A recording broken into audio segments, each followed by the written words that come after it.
Hello everyone, कैसे हैं आप लोग। स्वागत है आपका नीली एकेडमी में। आई होप आप लोग अच्छे होंगे।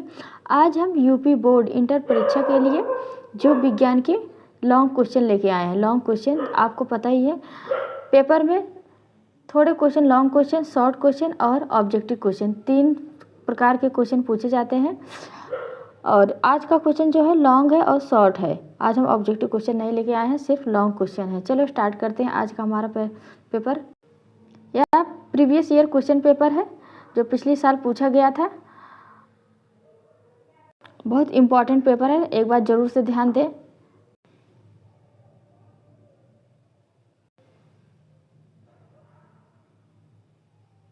लॉन्ग क्वेश्चन है, चलो स्टार्ट करते हैं। आज का हमारा पहला क्वेश्चन है जीवों के लिए जनन क्यों अनिवार्य है। जीवों के लिए जनन क्यों अनिवार्य है। ये शॉर्ट क्वेश्चन है, लॉन्ग क्वेश्चन नहीं है, शॉर्ट क्वेश्चन है। आंसर हो जाएगा जनन जीवों के लिए बहुत महत्वपूर्ण गुण है। जनन जीवों का बहुत महत्वपूर्ण गुण है। इसी की उपस्थिति के कारण पृथ्वी पर विभिन्न जीवों का अस्तित्व बना है। इसी के कारण पृथ्वी पर अस्तित्व बना हुआ है। किसके कारण? जनन के कारण। किसके कारण? जनन के कारण, इसलिए बहुत महत्वपूर्ण है। और अगला क्वेश्चन है, जनन की अच्छी विधि कौन सी है और क्यों है। जनन की अच्छी विधि कौन सी और क्यों है। कौन सी अच्छी विधि होती है? अच्छी विधि होती है लैंगिक जनन। कौन सी होती है? लैंगिक जनन विधि को अच्छा माना जाता है। इस विधि को, लैंगिक जनन को अच्छा माना जाता है। और विधि से बनी संतान, विधि से बनी संततियाँ, इसे कहते हैं ऑफस्प्रिंग कहते हैं। ऑफस्प्रिंग जन को मतलब पेरेंट से बिल्कुल भिन्न होती है। ये क्या होती है? पेरेंट से बिल्कुल भिन्न होती है, क्योंकि इसमें माता और पिता दोनों का जनन द्रव्य पदार्थ है। इसमें माता और पिता का पदार्थ द्रव्य होता है। और साथ ही युग्मक बनने से पहले गुणसूत्रों क्रोमोजोम में जीन विनिमय मतलब क्रॉसिंग ओवर की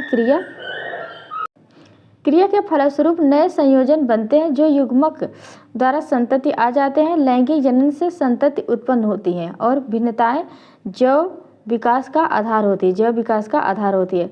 आप साफ साफ सुन लीजिए, लैंगिक जनन क्या होता है। पहले माता पिता दोनों के जनन द्रव्य पदार्थ होता है और दोनों के गुणसूत्र होते हैं। फिर दोनों का क्रॉसिंग ओवर होता है। क्रॉसिंग ओवर से जो कॉम्बाइनेशन बनता है, उसके बाद गैमीट बनते हैं। जो क्रॉसिंग ओवर होता है तो कॉम्बाइनेशन करके क्रॉसिंग ओवर करते हैं, इसके बाद गैमीट्स बनता है। गैमीट्स बन के वो संतान प्राप्त करते हैं। क्या करते हैं? संतान प्राप्त करते हैं। इसे जैव विकास का आधार होता है। ये क्या है? जैव विकास का आधार होता है। क्या? लैंगिक जनन, सेक्सुअल रिप्रोडक्शन। और अगला क्वेश्चन है लैंगिक जनन द्वारा उत्पन्न संतति का क्लोन क्यों कहा जाता है। लैंगिक जनन द्वारा उत्पन्न संतति को क्लोन क्यों कहा जाता है। उत्तर है आकारिकी मार्फोलॉजिकली तथा आनुवांशिकी रूप से जेनेटिकली एक समान जीवों के लिए क्लोन शब्द का रचना होती है। इन दोनों के लिए क्या होती है? क्लोन शब्द की रचना होती है। लैंगिक जनन के परिणाम स्वरूप जो संतति ऑफस्प्रिंग द्वारा उत्पन्न होते हैं, वह केवल एक दूसरे के समरूप नहीं बल्कि अपने जनन को आनुवंशिकता रूप से समान होते हैं। इसलिए लैंगिक जनन उत्पन्न संतान को क्लोन कहते हैं। उत्पन्न संतान को क्या कहते हैं? क्लोन कहते हैं। एक बार फिर से सुन लीजिए, अलैंगिक जनन में आकारिकी और आनुवंशिक रूप से समान जीवों के लिए क्लोन की रचना की गई है। समान जीवों के लिए क्या की गई? क्लोन की रचना की है।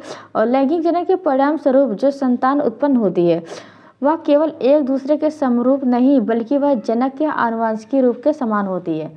वह एक दूसरे के समरूप नहीं होती है, बल्कि वह जनक के जो आनुवंशिक हेरिडिटी है उनके भी समान रूप होती है। इसलिए अलैंगिक जनन द्वारा उत्पन्न संतान को क्या कहते हैं? क्लोन कहते हैं। क्या कहते हैं? क्लोन कहते हैं। और अगला क्वेश्चन, ये लॉन्ग क्वेश्चन है। वो दोनों तीन क्वेश्चन जो थे पहले वो शॉर्ट क्वेश्चन थे, ये लॉन्ग क्वेश्चन आ गया है। ये लॉन्ग क्वेश्चन है, आपको पता है क्वेश्चन कैसे पूछे जाते हैं। और अगला क्वेश्चन है, चौथा है लैंगिक जनन के परिणाम स्वरूप बने संतति को जीवित रहने के अच्छे अवसर होते हैं, क्यों। लैंगिक जनन के परिणाम स्वरूप बने संतति को जीवित रहने के अच्छे अवसर क्यों होते हैं। इस कथन का उद्देश्य क्या है? कथन का हर समय सही होता है। अधिकांश जलीय जीवों में ब्राह्मण निषेचन होता है। क्या होता है?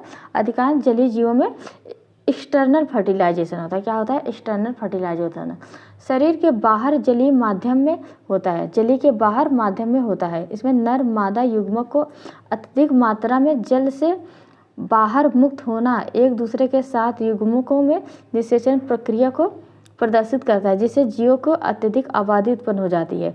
परजीवी भक्षण बावजूद अस्तित्व बना रहता है। दूसरी ओर आंतरिक निषेचन, दूसरी ओर आंतरिक इंटरनल फर्टिलाइजेशन, क्या इंटरनल फर्टिलाइज करने के लिए जीवों में युग्मनक मतलब जीवों में जाइगोट का निर्माण मादा जीवधारियों के शरीर के भीतर होता है। प्रसव प्रक्रिया के द्वारा शिशु जन्म दिया जाता है। प्रसव मतलब पार्टुरेशन पश्चात शिशु की देखभाल तथा संरक्षण सजीव प्रजनक जीवों के जीवित रहने का अवसर अधिक होता है। हम कह सकते हैं कि लैंगिक जनन के परिणाम स्वरूप बनी संतति को जीवित रहने के अच्छे अवसर प्राप्त होते हैं। एकदम लॉन्ग क्वेश्चन है, इसको अच्छे से आप पढ़ लीजिए। इसका आंसर क्या होगा? कहाँ तक थे? अतः हम कह सकते हैं लैंगिक जनन के परिणाम स्वरूप बनी संतति को जीवित रहने के लिए अवसर प्राप्त होते हैं, किंतु इस कथन हर समय नहीं होता। वह बाह्य निषेचन का दुर्गुण भी है। परभक्षियों तथा अन्य आपदाओं द्वारा संतति की संख्या भारी कमी होती है। इसके कारण आंतरिक निषेचन होता है। संरक्षण के लिए जनकों का आश्रित होता है। अगला क्वेश्चन है लैंगिक जनन। लैंगिक जनन द्वारा बनी संतति लैंगिक जनन द्वारा बनी संतति किस प्रकार से भिन्न है? अलैंगिक और लैंगिक किस प्रकार भिन्न है, ये पूछ रहा है। दोनों में अंतर पूछ रहा है। इसका आंसर हो जाएगा अलैंगिक जनन द्वारा बनी संतति, अलैंगिक द्वारा एसेक्सुअल रिप्रोडक्शन द्वारा बनी संतति एक दूसरे और अपने जनक के आकार की तथा आनुवंशिकी रूप से समरूप होते हैं। और इसके विपरीत जो लैंगिक जनन है वो द्वारा उत्पन्न संतति आकार की तथा आनुवंशिकी रूप से एक दूसरे के जनकों के समरूप होते हैं। इनमें भिन्नताएं पाई जाती हैं। एक बार फिर से समझ लीजिए, जो अलैंगिक जनन होता है एसेक्सुअल रिप्रोडक्शन होता है वह एक दूसरे के समरूप होती हैं आकार में और आनुवंशिकी में, और अपने जनक के समान होती हैं। और जो सेक्सुअल रिप्रोडक्शन है वह आकार की और आनुवंशिकी एक दूसरे के समरूप होती है, समरूप नहीं होती हैं और भिन्नताएं दोनों में पाई जाती है। यही अंतर है दोनों में। क्या है? यही दोनों अंतर है। और अगला क्वेश्चन है कायिक प्रवर्धन से आप क्या समझते हैं? उपयुक्त उदाहरण लिखिए। 2 उदाहरण लिखिए पूछ रहा है कायिक परिवर्धन से। कायिक परिवर्तन कैसे जनन है? अलैंगिक जनन है। कायिक परिवर्तन कैसे जनन है? अलैंगिक जनन है। यह पादपों में होता है। किसमें होता है? पादपों में होता है। कायिक प्रवर्धन में पौधों का संपूर्ण शरीर का वह भाग कोई भाग पुष्प को छोड़कर भाग लेते हैं। पौधे का संपूर्ण शरीर का भाग लेता है, लेकिन पुष्प को छोड़कर पुष्प जो है वो भाग नहीं लेता है। किसमें? कायिक प्रवर्धन में। कायिक जनन प्राकृतिक तथा कृत्रिम विधियों द्वारा प्राप्त होती है। कायिक प्रवर्धन प्राकृतिक रूप से और कृत्रिम विधि आर्टिफिशियली रूप से भी यह होती है। प्राकृतिक कायिक जनन पौधों की जड़ तथा अथवा पत्तियों से होता है। जो कृत्रिम होता है वह कलम करना, दाब लगाना, रोपण करना, ऊतक संवर्धन विधियों द्वारा होता है। जो नेचुरल कायिक प्रवर्धन होता है जो वो पेड़ के जड़ों में तथा पत्तियों से होता है। जो कृत्रिम रूप से कराया जाता है वह पेड़ को काट करके उसको दबा करके और को पुनः उगा करके उसका संवर्धन किया जाता है। और इसका उदाहरण है प्राकृतिक कायिक प्रवर्धन में, जैसे आलू।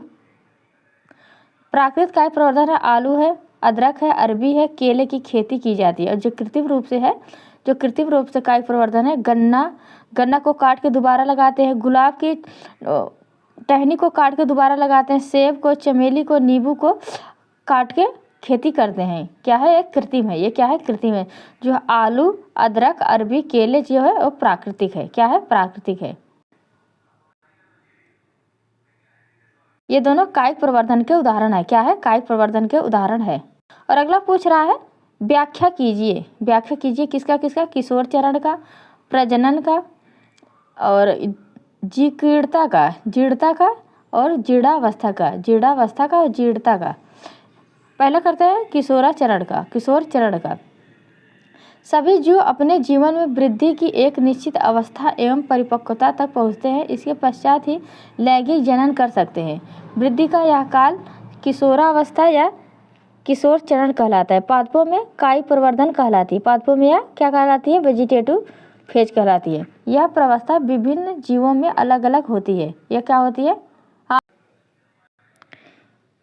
पादपों में यह कायिक प्रवस्था वेजिटेटिव फेज कहलाती है। प्रवस्था विभिन्न जीवों में अलग अलग अवधि की होती है। यह विभिन्न जीवों में अलग अलग अवधि की होती है। क्या? किशोर चरण। क्या होती है? किशोर चरण। और दूसरा है प्रजनक चरण। क्या है? प्रजनक चरण। इसको क्या कहते हैं? Reproductive phase. रिप्रोडक्टिव फेज किशोर या किशोरावस्था, किशोर या किशोरावस्था कायिक प्रवस्था की समाप्ति ही प्रजनक चरण कहलाती है।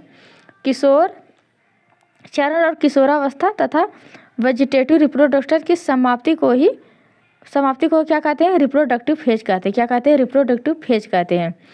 और जनन प्रवस्था का प्रारंभ है। जनन प्रवस्था क्या होता है? यह प्रारंभ होता है। इस प्रवस्था को उच्च पादपों में आसानी से देखा जा सकता है। यह उच्च पादपों में आसानी से देखा जा सकता है। जब उसके पुष्प आने लगते हैं, प्राणियों में भी अनेक शारीरिक एवं आकार की परिवर्तन आ जाते हैं।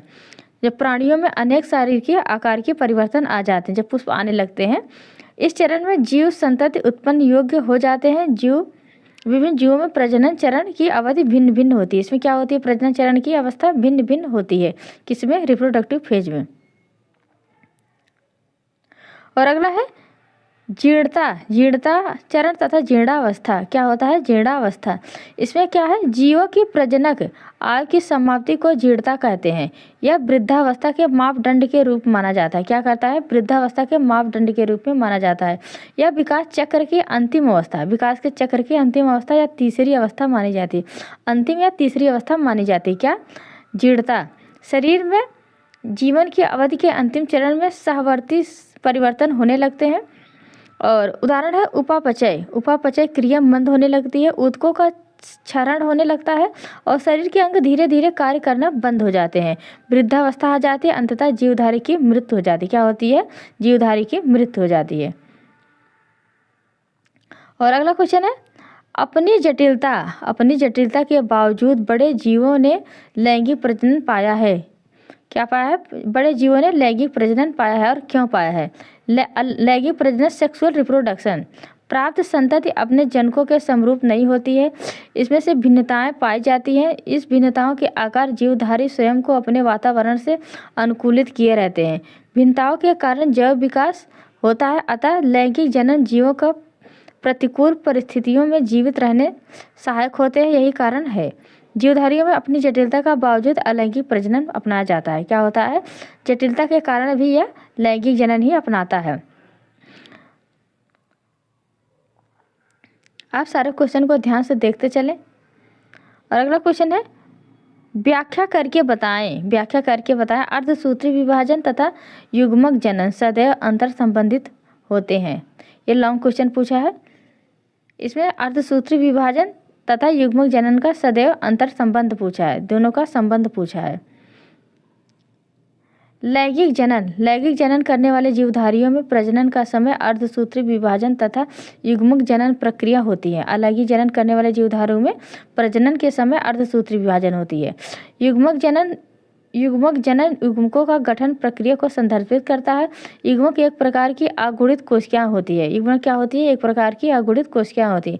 लैंगिक जनन करने वाले जीवों में दो प्रकार के युग्मक बनते हैं, नर युग्मक तथा मादा युग्मक। अर्धसूत्री विभाजन के परिणाम स्वरूप कोशिकाओं के गुणसूत्रों के बीच जीन विनिमय क्रॉसिंग ओवर होता है, जिससे गुणसूत्र खंडों अदला बदली हो जाती है।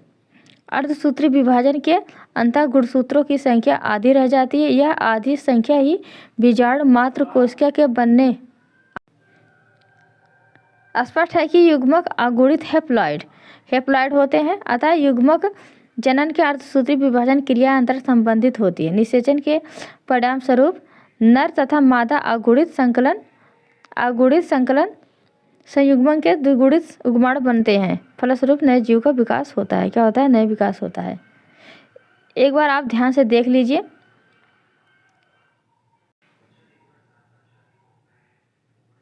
अगला क्वेश्चन है, प्रत्येक पुष्पी पादप के भाग पहचानिए।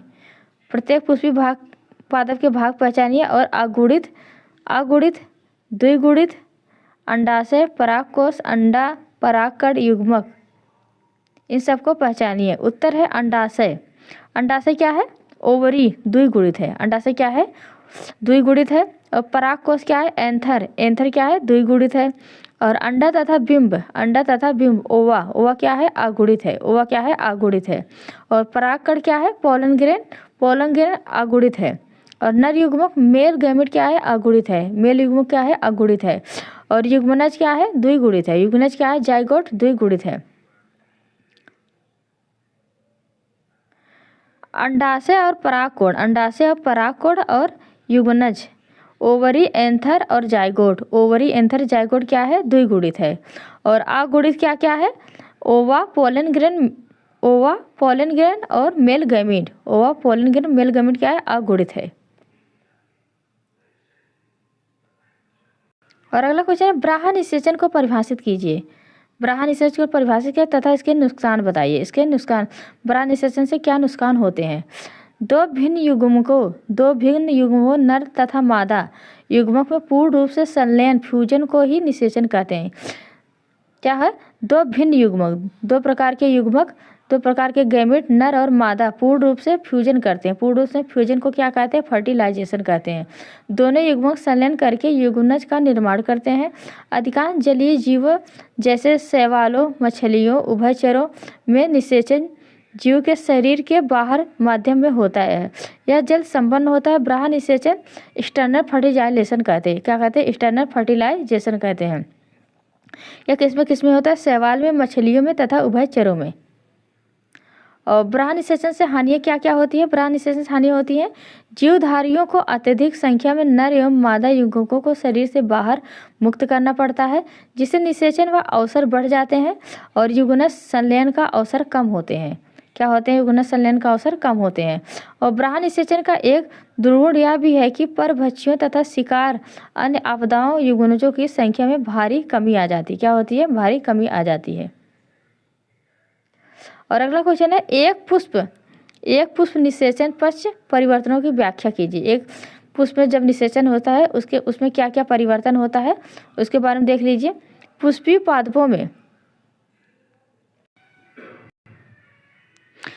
पादपों में युग्मनज का निर्माण बीजांड के अंदर होता है। क्या होता है? बीजांड का निर्माण अंदर होता है। निषेचन के पश्चात पुष्प का ब्राह्मदल तथा पंखुड़ी तथा पुंकेसर मुरझाकर गिर जाते हैं। यद्यपि स्त्री केसर पादप जुड़ा रहता है और युग्मनज भ्रूण से तथा बीजांड बीज से विकसित हो जाता है। अंडाशय फल के रूप में विकसित होता है। आगे चलकर फल की भित्ति का निर्माण करता है, जिसे हाइले भित्ति कहते हैं। क्या कहते हैं? हाइसे भित्ति कहते हैं। इसे पेरिकार्प कहते हैं। इसका कार्य फल को सुरक्षा प्रदान करना होता है। विकिरण के पश्चात बीज अनुकूल परिस्थितियों को आने पर अंकुरित होता है, नए पादपों का जन्म देती है। एक बार फिर से सुन लीजिए, इसमें क्या क्या परिवर्तन होता है। पुष्पीय पादपों में युग्मनज का निर्माण बीजांड के अंदर होता है। क्या होता है? बीजांड के अंदर होता है। निषेचन के बाद पुष्प के जो ब्राह्मदल पंखुड़ी होती है, ब्राह्मदल पंखुड़ी और पुंकेसर मुरझाकर गिर जाते हैं और जो स्त्री केसर पादप जुड़े रहते हैं। स्त्री केसर जो होते हैं पादप से जुड़े रहते हैं और युग्मनज भ्रूण में तथा बीजांड बीज में विकसित हो जाता है। युग्मनज भ्रूण में तथा बीजांड बीज में विकसित हो जाता है। अंडाशय फल के रूप में विकसित हो जाता है। जो अंडाशय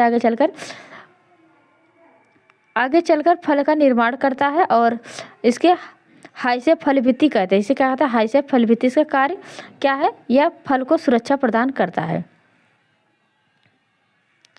और अगला क्वेश्चन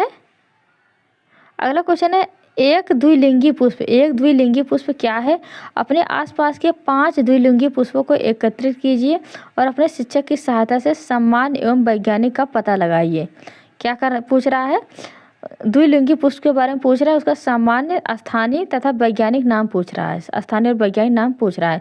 द्विलिंगी पुष्प बाइसेक्सुअल फ्लावर या किसी पुष्प में पुमंग, एंड्रोसियम तथा जायांग, गायनोसियम अर्थात नर मादा दोनों संरचनाएं होती है।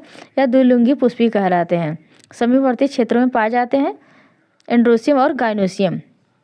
और पहला है सरसों का वैज्ञानिक नाम क्या है? ब्रेसिका कैम्पेस्टिस। सरसों का वैज्ञानिक नाम क्या है? ब्रेसिका कैम्पेस्टिस। और मूली का वैज्ञानिक नाम क्या है? Raphanus sativus. और मटर का क्या नाम है? Pisum sativum. क्या है? Pisum sativum. और सेम का क्या है? सेम का है डालिकस लबलब। क्या है? डालिकस लबलब सेम का वैज्ञानिक नाम है। और गुड़हल का वैज्ञानिक नाम क्या है? गुड़हल का वैज्ञानिक नाम हिबिस्कस रोजा सिनेंसिस। हिबिस्कस रोजा सिनेंसिस। एक बार इसको ध्यान से देख लीजिएगा, इन सारे के वैज्ञानिक नाम सरसों, मूली, मटर, सेम, गुड़हल के वैज्ञानिक नाम। और अगला क्वेश्चन है, किसी भी कुकुरबिट पादप के कुछ पुष्पों की जांच करें और पुंकेसरी और स्त्री केसर पुष्पों को पहचाने। एक किसी कुकुरबिटेसा पादप है जो पुष्पों के पुंकेसरी और स्त्री केसर पुष्पों की पहचान करने के लिए बोल रहा है। अन्य एक लिंगी पौधों का नाम जानते हैं। कुकुरबिटा पादप में पुष्प एक लिंगी होते हैं। कुकुरबिटा पादप में क्या होते हैं? पुष्प एक लिंगी होते हैं। पुष्प जिनमें नर जननांग अर्थात पुंकेसर स्टेमन पाए जाते हैं। नर जननांग स्टेमन पाए जाते हैं। मादा जननांग नहीं होते हैं, पुंकेसरी कहलाते हैं। मादा जननांग नहीं, उनको क्या कहते हैं? पुंकेसरी कहते हैं। कुछ पुष्प केवल मादा जननांग ही धारण करते हैं। क्या करते हैं? मादा जननांग ही धारण करते हैं। इसमें पुमंग अनुपस्थित होता है। क्या होता है? पुमंग एंड्रोसियम अनुपस्थित होता है। ऐसे पौधों क्या कहते हैं? स्त्री केसर कहते हैं। क्या कहते हैं? स्त्री केसर। कुछ एक लिंगी पौधे जैसे मक्का, पपीता, नारियल। मक्का, पपीता, नारियल क्या है? एक लिंगी पौधे हैं। एक लिंगी पौधे। मक्का का वैज्ञानिक नाम क्या है? जिया मेज है। और पपीता का कैरिका पपाया है। क्या है? कैरिका पपाया है। और नारियल का कोकस न्यूसीफेरा है। नारियल का वैज्ञानिक नाम कोकस न्यूसीफेरा है। एक बार आप लोग ध्यान से जरूर दीजिए, सारे वैज्ञानिक नाम पूछे जाते हैं कि तो एक नंबर में पूछा जाएगा या डिटेल में लॉन्ग क्वेश्चन में भी पूछ सकते हैं, एक नंबर में भी पूछ भी सकते हैं। मक्का, पपीता, नारियल का ये सब क्या है? एक लिंगी पुष्प है, सॉरी पेड़ है। और आज का हमारा लास्ट क्वेश्चन है, ये लॉन्ग क्वेश्चन है। और अंड प्रजनक प्राणियों की संतानों तथा उत्तर जीवन सर्वाइकल जीवन प्रजनक प्राणियों की तुलना में अधिक जोखिम युक्त क्यों होता है? उत्तर है प्राणियों को अंड प्रजनक सजीव प्रजनक श्रेणियों से विभिन्न है। अंड प्रजनक प्राणियों जैसे शरीर से वर्ग तथा पक्षी आदि के द्वारा निषेचित अंडों का विकास मादा प्राणी के शरीर के बाहर होता है। इन प्राणियों द्वारा पर्यावरण की सुरक्षा स्थान तथा निषेचित अंडे दिए जाते हैं जो कि कैल्शियम युक्त कवच से ढके होते हैं। अंडों में भ्रूणी विकास के परिणाम स्वरूप नए शिशु का निर्माण होता है। शिशु निश्चित आवेशण वृद्धि अंडे का स्फुटन परिणाम स्वरूप मुक्त हो जाता है। बराह परिवर्धन पर्यावरणीय प्रतिकूल परिस्थितियों तथा शिकारी प्राणियों को प्रभावित होता है। इन प्राणियों में उत्तरजीविका अधिक जोखिम होता है। अंड प्रजनक प्राणियों को विकास के लिए कम समय मिलता है, जबकि दूसरी जीवन प्रजनक में स्तनधारियों को मानव रहित जीव के शरीर में भीतर गुणज का विकास होकर शिशु का विकास करता है। एक निश्चित अवधि तथा विकास के चरणों को पूरा करने पर मादा जीव के शरीर का प्रसव पैदा किए जाते हैं। भ्रूणी सही देखभाल तथा संरक्षण के कारण सजीव प्रजनक जीवों के उत्तरजीवी रहने के लिए सुअवसर बढ़ जाता है। आंतरिक प्रवर्धन होने के पश्चात कारण बाह्य वातावरण तथा बाह्य परिभक्षी जीवों में सुरक्षित रहते हैं। यही कारण सजीव प्रजनक तथा उत्तरजीविका अंड प्रजनक की अपेक्षा अधिक होती है। अब इसी साथ वीडियो समाप्त करते हैं। कल अगली वीडियो में कंटिन्यू करूंगी और सारे सब्जेक्ट की प्रैक्टिस सेट लाऊंगी, लॉन्ग क्वेश्चन और ऑब्जेक्टिव क्वेश्चन। और आप क्वेश्चन को ज़्यादा से रटने की कोशिश मत करिए, जो लॉन्ग क्वेश्चन है उसको समझने की कोशिश करिए। एक दो बार बुक कॉपी में लिखिए फिर समझिए। हम लोग अपने टाइम पे भी इसको लिख के याद करते थे, रटते नहीं थे। ये इतना लॉन्ग क्वेश्चन तो रटा जाएगा नहीं, इसको समझ के आंसर दीजिएगा। अगर आप चैनल पे नए हैं तो सब्सक्राइब करें, लाइक करें, कमेंट करके आप बताएं हमको कि हमारी वीडियो कैसी लगती है आपको।